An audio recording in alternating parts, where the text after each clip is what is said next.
Hi, let's bring this all together into a framework you can actually use.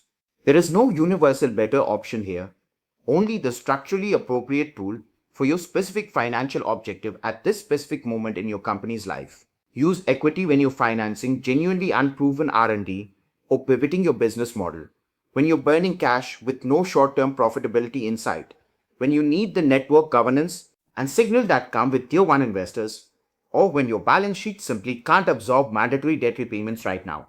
Use venture debt when you have predictable revenue and a clear, credible path to a higher valuation, when you need to finance working capital, inventory, or equipment, when you want to extend your runway to delay a raise until your metrics actually improve, or when you've just closed an equity round and want cheap standby balance sheet insurance sitting in reserve. I genuinely encourage you to save this slide, print it, screenshot it, whatever works, because this is the checklist I personally run through with every founder I advise before we even start talking to lenders or investors. As the quote on screen says, capital structure is a dynamic puzzle.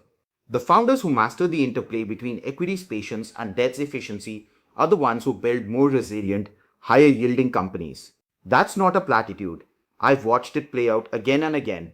As we wrap up, let's crystallize everything into 5 takeaways I want you to actually remember, because if you forget everything else from this session, remember these 5 things. 1. Equity buys patience. Debt buys time. Know which one you actually need right now because they solve genuinely different problems. 2. Dilution is permanent and it compounds. Model it in real dollar terms before you sign a term sheet, not after. 3. Venture debt only works with predictable revenue or a genuinely credible bridge to your next equity milestone. If you don't have either of those, debt is not your answer right now, no matter how attractive the terms look. 4. Warrants feel cheap on signing day.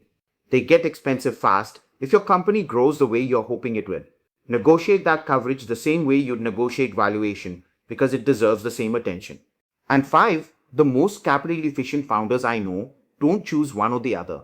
They blend both using that 80-20 hybrid approach we walked through earlier, treating their capital stack as a deliberate design decision rather than something that just happens to them round after round. If you take nothing else from this video, take this. The best time to understand these tools is before you need them, not in the middle of a term sheet negotiation with the clock running.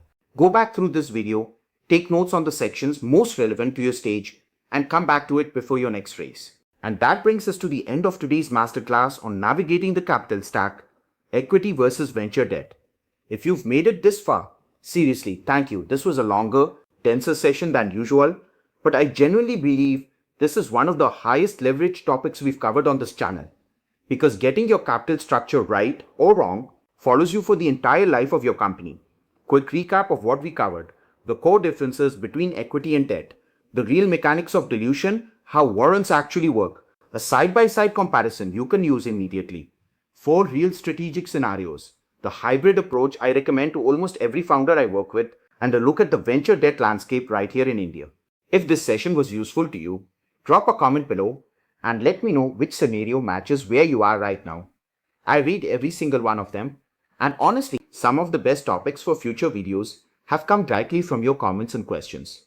If there's a specific fundraising topic you want us to break down next, tell me. And remember, at FundRaiseo Academy, our whole mission is simple: learn, build, raise smarter.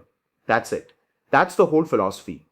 If you found this valuable, please hit that subscribe button and turn on notifications so you don't miss the next session in this series.